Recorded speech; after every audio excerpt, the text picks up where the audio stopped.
तो कहानी की शुरुआत होती है अर्थ के कोर यानी कि राय में, जिसे होलो अर्थ का नाम दिया गया है। दिखाया जाता है कि होलो अर्थ के अंदर किंग कॉन्ग के पीछे काफी सारे टाइटन पड़े हुए थे। तब कॉन्ग भागता हुआ एक खाई के पास जाकर रुक जाता है, और जैसे ही ये खतरनाक टाइटन कॉन्ग के पास आते हैं, वैसे ही कॉन्ग इनके ऊपर पत्थर गिराकर इन्हें जान से मार देता है। तब कॉन्ग एक टाइटन को पकड़ता है और उसे बीच से फाड़ देता है, जिसे देखने के बाद बाकी सभी टाइटन्स काफी ज्यादा डर गए थे और वो तुरंत ही यहाँ पर से कॉन्ग से डरकर भाग जाते हैं। अब दूसरी तरफ हम लोग अर्थ के सरफेस पर डॉक्टर एलिन से मिलते हैं, जो दुनिया में टाइटन्स की वजह से आने वाले खतरों की जांच करती थी। उनके भेजे हुए सिग्नल की मदद से गॉडजिला, जो कि खुद एक मॉन्स्टर है, वो भी इंसानों की इन खतरनाक टाइटन से हिफाजत करता था।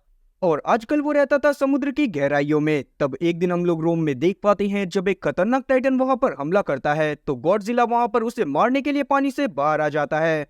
अब लड़ाई के दौरान हम लोग देख पाते हैं कि गॉडजिला अपनी एटॉमिक ब्रीथ की मदद से उस टाइटन को जान से मार देता है, जिसके बाद वो वापस से पानी में चला जाता है। और वहीं डॉक्टर एलिन के ऑफिस में हमें बताया जाता है कि उन्हें हॉलीवुड की तरफ से काफी सारे अजीबोगरीब सिग्नल मिल रहे थे, जिन्हें देखने के बाद डॉक्टर एलिन भी काफी ज्यादा परेशान थी। अब आगे हम लोग उनकी अडॉप्ट करी गई बेटी जिया को देख पाते हैं, जिसे स्कूल में बैठकर अजीबोगरीब ख्यालात आ रहे थे। तब वो उन्हीं ख्यालात के चलते नींद में ही डेस्क पर काफी सारे ड्रैगन की ड्राइंग को बना देती है, जिसे देखने के बाद उसकी टीचर काफी ज्यादा शॉक थी। तब जिया के लिए डॉक्टर इविन को स्कूल में बुलाया जाता है, जहां जिया उन्हें बताती है कि पता नहीं क्यों मुझे अजीबोगरीब से विजन सेंस हो रहे हैं। मुझे आंखें बंद करते ही अजीबोगरीब चीजें दिखाई देती हैं, और हमें पता चलता है कि जिया आईवी ट्राइब की आखिरी मेंबर थी। और आईवी ट्राइब के लोग वही थे जो कि कॉन्ग से बातें कर सकते थे। अब आगे हम लोग रात में जिया को देख पाते हैं, जिसे एक बुरा सपना आया था, जिसमें उसे पता चलता है कि मोनार्क की रिसर्च लैब, जो कि हॉलो अर्थ पर ही मौजूद थी, उसमें किसी ने हमला कर दिया है। जिससे वो समझ गई थी कि हो सकता है कि शायद कॉन्ग भी कोई ना कोई मुसीबत में जरूर होगा। इसीलिए वो डरती हुई तुरंत ही आयरिन के पास जाती है और उससे बातें करते हुए उसे सब कुछ बताने लगती है। तब आयरिन भी उसे संभालती है, और अगले दिन हम लोग देख पाते हैं कि आयरिन और बाकी सब अपने काम में लगे हुए थे, ताकि वो उस रेडिएशन के बारे में पता कर सके जो कि हॉलो अर्थ में मौजूद सिंक होल से आ रहा था। तभी अचानक से ही इन्हें वहां पर मौजूद मशीन्स की मदद से पता चलता है कि कॉन्ग अर्थ पर वापस आ गया है। जो चीज जानने के बाद इनकी पूरी टीम में भगदड़ मच जाती है, क्योंकि ये लोग जानते थे कि कॉन्ग के सिग्नल को पाकर गॉडजिला भी उसके पीछे जाएगा। वहीं हम लोग गॉडजिला को भी देख पाते हैं, जिसे एक और टाइटन के होने के रेडिएशन मिल रहे थे, इसीलिए वो कॉल्सियम से जाग जाता है और कहीं पर जाने लगता है। तब आयरन भी टाइम को नहीं गवाती, और अपनी टीम और साथी जिया को लेकर वो सीधा पहुंचती है जहां पर कॉन्ग मौजूद था। जहां पर जाने के बाद उसे कॉन्ग से बात कर कर पता चलता है कि असल में कॉन्ग इसी वजह से आया है क्योंकि उसके दांत में काफी ज्यादा दर्द हो रहा था। जो चीज जानने के बाद वहां पर डॉक्टर टेपर को बुलाया जाता है, जो कि गॉडजिला के असली दांत को एक नकली दांत से रिप्लेस कर देते हैं, जिससे गॉडजिला को भी थोड़ा आराम मिलता है और वो काफी ज्यादा खुश होता है। और वहीं हम लोग आयरन के एक और टीम मेंबर बर्नी को देख पाते हैं, जिसने उन सिग्नल को डिकोड कर लिया था, जिसकी मदद से उसे पता चलता है कि असल में वो सारे के सारे सिग्नल मदद की पुकार है। जो चीज जानने के बाद वो तुरंत ही आयरन को इस बारे में बताता है, और आयरन भी इस बारे में अपनी हेड को बताती है। तभी आयरन को उसकी हेड की मदद से ये बात भी पता चलती है कि होलो अर्थ में जो इनका मोनार्क का रिसर्च सेंटर मौजूद था, उससे इनका सिग्नल अचानक से टूट गया है। जो चीज जानने के बाद आयरन काफी ज्यादा सोच में पड़ जाती है, क्योंकि जिया ने भी ऐसा ही कुछ लास्ट नाइट सपने में देखा था। तब यहाँ पर ये लोग डिसाइड करते हैं कि ये लोग हॉलो अर्थ में जाकर पता करने की कोशिश करेंगे कि आखिरकार वहां पर चल क्या रहा है। तब आयरन तुरंत ही अपनी टीम को तैयार करती है, जिसमें टीपर, बर्नी और साथी जिया मौजूद थे। अब ये लोग कॉन्ग के साथ तुरंत ही हॉलो अर्थ में चले जाते हैं, जहां पर जाने के बाद कॉन्ग इनसे अलग हो गया था। और जब ये लोग खुद अपने रिसर्च लैब के पास पहुंचते हैं, तब जाकर इन्हें पता चलता है कि वहां पर एक किसी बड़े टाइटन ने हमला कर दिया था, इसीलिए वहां पर मौजूद सभी लोग मारे गए। इसका मतलब साफ था कि जिया ने रात में जो सपना देखा था वो सपना नहीं बल्कि हकीकत थी। अब वहीं हम लोग कॉन्ग को देख पाते हैं, जो कि अपनी कुल्हाड़ी लेकर उसी सिंक होल में चला गया था, जिसके अंदर से रेडिएशन आ रहे थे। जहां पर जाने पर उसकी कुल्हाड़ी चमकने लगती है। जो चीज देखने के बाद कॉन्ग काफी ज्यादा शॉक हुआ था। तभी अचानक से ही उसे अपने जैसे और गोरिल्ला की आवाज आने लगती है, और बाहर जाने पर उसे अपने जैसे ही काफी सारे गोरिल्ला दिखाई देते हैं। और क्योंकि कॉन्ग अपने जैसे ही लोगों को काफी टाइम से ढूंढ रहा था, उन्हें देखने के बाद वो काफी ज्यादा शॉक होता है। तब यहाँ पर हम लोग एक बच्चे को भी देख पाते हैं, जिसका नाम था सुको। पर क्योंकि कॉन्ग उन सभी गोरिल्ला के लिए घुसपैठिया था, इसीलिए वो तुरंत ही उसके ऊपर हमला कर देते हैं। जवाब में कॉन्ग भी उनके ऊपर हमला करता है और उन्हें वहां से भगा देता है। और तब वो गोरिल्ला अपनी जान बचाने के लिए सुको को वहां पर छोड़कर चले गए थे। जो चीज देखने के बाद कॉन्ग सुको को धमकाता है और उससे बोलता है कि वो उसको बाकी सभी गोरिल्ला तक लेकर जाए। अब आगे हम लोग आयरन और उसकी टीम को देख पाते हैं, जिन्हें सीसीटीवी चेक करने के बाद पता चलता है कि उनके रिसर्च लैब पर एक बहुत बड़े गोरिल्ला ने अटैक करा था। जो चीज जानने के बाद सभी लोग काफी ज्यादा शॉक थे। तभी उन्हें एक और जगह से मदद की पुकार आने लगती है। जो चीज जानने के बाद ये सभी के सभी लोग उस तरफ जाने लगते हैं जहां पर से वो रेडिएशन आ रहे थे, जहां रास्ते में ही इनके शिप के कैप्टन को एक पेड़ खा लेता है, जिसे देखने के बाद बर्नी काफी ज्यादा डर गया था। तब टेपर बर्नी को किसी तरह से संभालता है और ये लोग आगे बढ़ने लगते हैं। वहीं हम लोग गॉडजिला को देख पाते हैं जो कि किसी ऐसी जगह पर जाने की कोशिश कर रहा था जहां पर दुनिया में सबसे ज्यादा न्यूक्लियर एनर्जी मौजूद थी। लेकिन उसी जगह पर मौजूद था एक और बहुत खतरनाक टाइटन जिसका नाम था तियामात। और अभी तक मोनार्क वालों को समझ में नहीं आया था कि आखिरकार गॉडजिला को इतने ज्यादा न्यूक्लियर रेडिएशन पावर की क्या जरूरत पड़ गई। वही हम लोग आयरिन को देख पाते हैं जो कि अपनी टीम के साथ रेडिएशन का पीछा करते हुए एक टेंपल में पहुंच गई थी, जो कि टाइटन्स की देवी मोत्रा का टेंपल था। और इस बारे में उन्हें जिया से पता चलता है। तभी वहां पर जिया को एक बटन दिखाई देता है जिसको जब वो प्रेस करती है तो वहां की दीवार खुल गई थी। तब इनके सामने आती है एक झिल्ली जैसी दीवार जिसको ये लोग फाड़ कर आगे बढ़ने लगते हैं। अब हम लोग वापस से कॉन्ग को देख पाते हैं जिसे सू को धोखे से एक ऐसे तालाब के पास ले आया था जहां पर एक बहुत बड़ा टाइटन मौजूद था। तब सूको को लगता है शायद वो बड़ा टाइटन कॉन्ग को जान से मार देगा, लेकिन होता इसका उल्टा है। कॉन्ग उस टाइटन को जान से मार देता है और साथ ही वो सूको को धमकाने के बाद उसे खाना खाने को भी देता है। जो चीज देखने के बाद सूको समझ गया था कि इस गोरिल्ला से पंगा नहीं लेने का।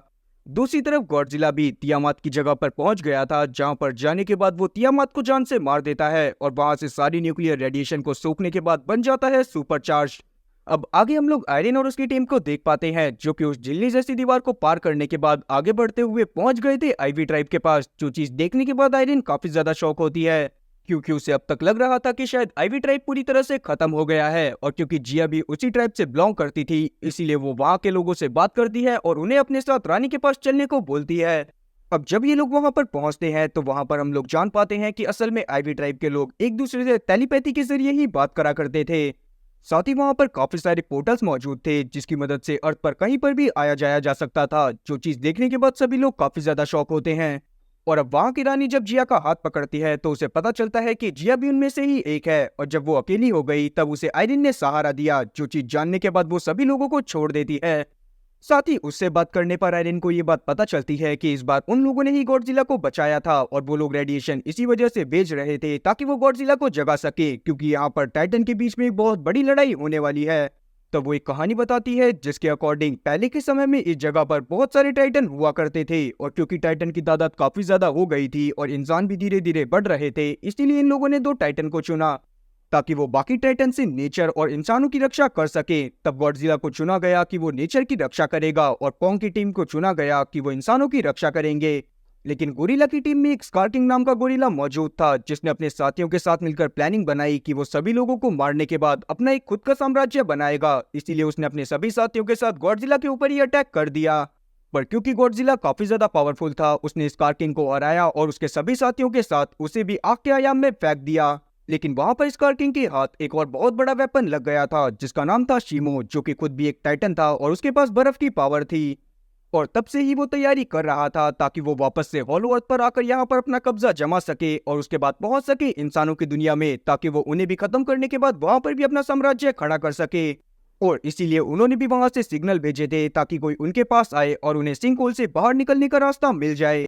और ये सब जानने के बाद आयरिन को समझ में आता है कि क्यों गॉडजिला सुपर चार्ज होने की कोशिश कर रहा था। साथ ही उसे ये भी समझ में आ जाता है कि कॉन्ग सिंक होल के अंदर ही गया होगा। अब हम लोग कॉन्ग को देख पाते हैं जो कि सूको के साथ उस जगह पर पहुंच गया था जहां पर बाकी सभी गोरिल्ला रहा करते थे। तब हम लोग जान पाते हैं कि असल में उन सब की हालत बहुत ज्यादा बेकार है क्योंकि स्कार किंग खुद तो बड़े शान से रहता था पर वो बाकी सभी गोरिल्ला से काम करवाता था और साथ ही उनका जीना आराम करके रखता था। जो चीज देखने के बाद कॉन्ग वहां पर एक गोरिल्ला की मदद करता है पर वहां के गार्ड उसे मारने लगते हैं। तब कॉन्ग को भी गुस्सा आ गई थी और वो एक ही मुक्के में उस गार्ड को पूरी तरह से बेहोश कर देता है। जो चीज देखने के बाद सभी गोरिल्ला काफी ज्यादा परेशान हो गए थे और इतने में ही यहाँ पर स्कार किंग भी पहुंच जाता है जो कि कॉन्ग के सामने आ गया था। तब वो अपने हंटर की मदद से कॉन्ग के ऊपर अटैक करता है पर कॉन्ग उसके हंटर को ही पकड़ लेता है। तब हम लोग देख पाते हैं कि स्कार किंग अपने हंटर में लगे क्रिस्टल की मदद से सीधा कॉन्ग के ऊपर अटैक कर देता है जिससे कॉन्ग का हाथ जख्मी हो गया था। और आगे हम लोग स्कार किंग को देख पाते हैं जो कि उसी क्रिस्टल की मदद से शीमो को बुलाता है जिसने कॉन्ग के हाथ को पूरी तरह से जमा दिया था। तब कॉन्ग समझ जाता है कि अभी के टाइम पर वो इस लड़ाई को नहीं जीत सकता, इसीलिए वो सूको की मदद से वहां से भाग जाता है पर उसकी कुल्हाड़ी वहीं पर रह गई थी। पर अभी के टाइम पर स्कार किंग ने अपने काफी सारे गार्ड्स को कॉन्ग के पीछे लगा दिया था, जो चीज देखने के बाद कॉन्ग भागता हुआ उसी जगह पर जाता है जहां पर उसने काफी सारे ट्रैप्स को बिछाया हुआ था, और वहां पर जाने के बाद वो सूको की मदद से सभी गार्ड्स को जान से मार देता है।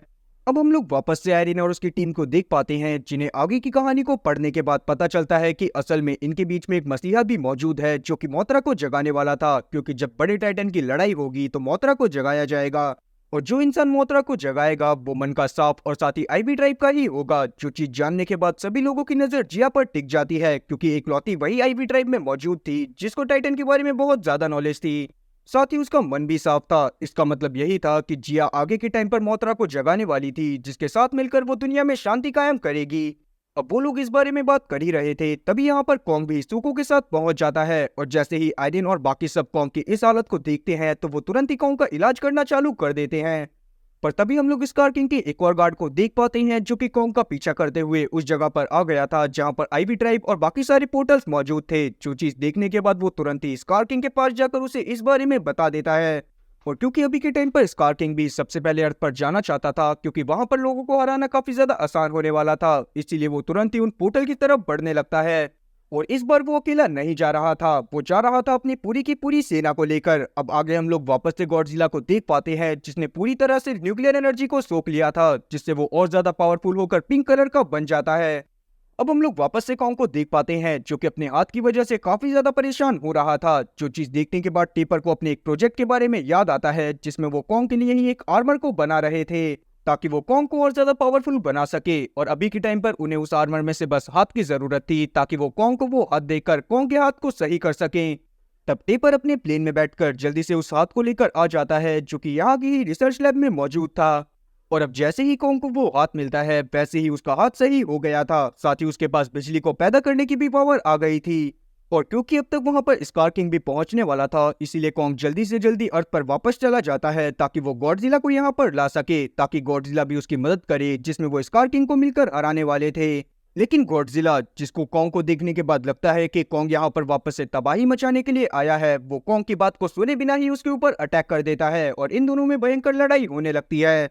दूसरी तरफ जिया भी अब मोत्रा के पास जाकर उसे जगा देती है, क्योंकि उसे भी अपने बारे में सारी सच्चाई पता चल गई थी। और जैसे ही वो मोत्रा को जगाती है तो वो तुरंत ही अर्थ की तरफ निकल जाती है, ताकि वो गॉडजिला और साथी कॉन्ग को लड़ने से रोक सके। अब वहां पर जाने के बाद वो देखती है कि गॉडजिला कॉन्ग को जान से मारने की कोशिश करने वाला था, तब वो तुरंत ही मोत्रा की मदद से उसे रोक देती है और सारी की सारी बात समझा देती है, जिससे अब गॉडजिला भी इनकी टीम में हो गया था। और अब ये लोग पहुंच जाते हैं वापस से हॉलो अर्थ में, जहां पर स्कार किंग भी पहुंच गया था, और यहाँ पर होने लगता है अब चारों तरफ मौत का नंगा नाच, जिसमें हम लोग गॉडजिला और कॉन्ग को देख पाते हैं, जो कि तुरंत ही स्कार किंग और साथी शिमो के ऊपर टूट पड़ते हैं, जहां पर ये लोग एक दूसरे से बहुत बुरी तरह से लड़ाई कर रहे थे।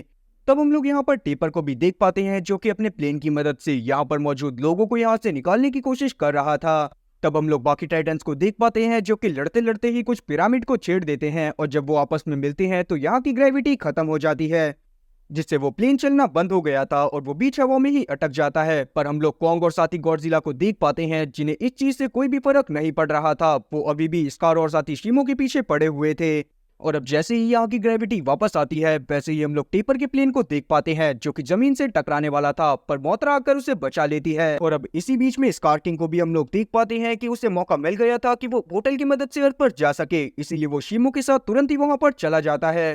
तब वहां पर गॉडजिला और कॉन्ग भी उसके पीछे छलांग लगा देते हैं, ताकि वो उन लोगों को रोक सके। पर अभी के टाइम पर भी कॉन्ग अपनी कुल्हाड़ी को हॉलो अर्थ में ही भूल गया था।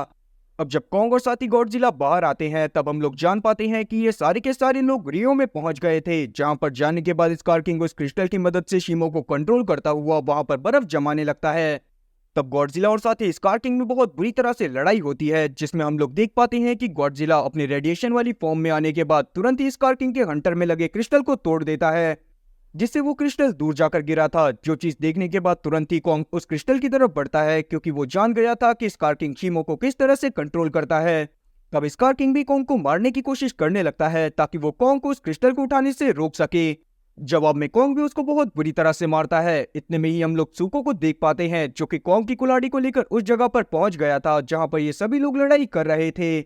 और क्योंकि स्कार किंग ने सूको के पेरेंट्स का भी जीना हराम कर रखा हुआ था, इसीलिए वो तुरंत ही उस कुल्हाड़ी को लेकर क्रिस्टल के पास जाता है, और वो आओ देखता है ना ताओ, वो तुरंत ही उस क्रिस्टल को तोड़ देता है, जिससे शीमो वहां पर आजाद हो गया था। और क्योंकि इतने सालों से स्कार किंग ने उसको अपना गुलाम बनाकर रखा हुआ था और उसे बहुत ज्यादा तड़पाया था, शीमो तुरंत ही गुस्से में आता हुआ स्कार किंग के सामने आ जाता है और उसे बर्फ में जमा देता है।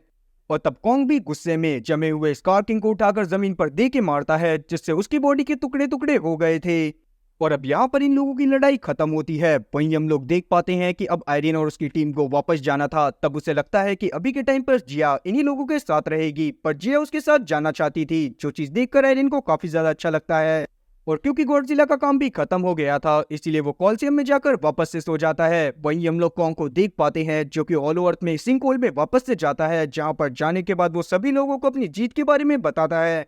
और क्योंकि वहां पर मौजूद सभी गोरिल्ला समझ गए थे कि उसने ही स्कार किंग को मारा है, इसीलिए वो सभी मिलकर उसे अपना राजा बना लेते हैं। साथ ही हम लोग शीमो को भी देख पाते हैं जो कि अब हंसी खुशी कॉन्ग के साथ रहना चाहता था। और इसी के साथ ये मूवी यहीं पर खत्म होती है। तो मिलते हैं नेक्स्ट वीडियो में, तब तक के लिए टाटा और गुड।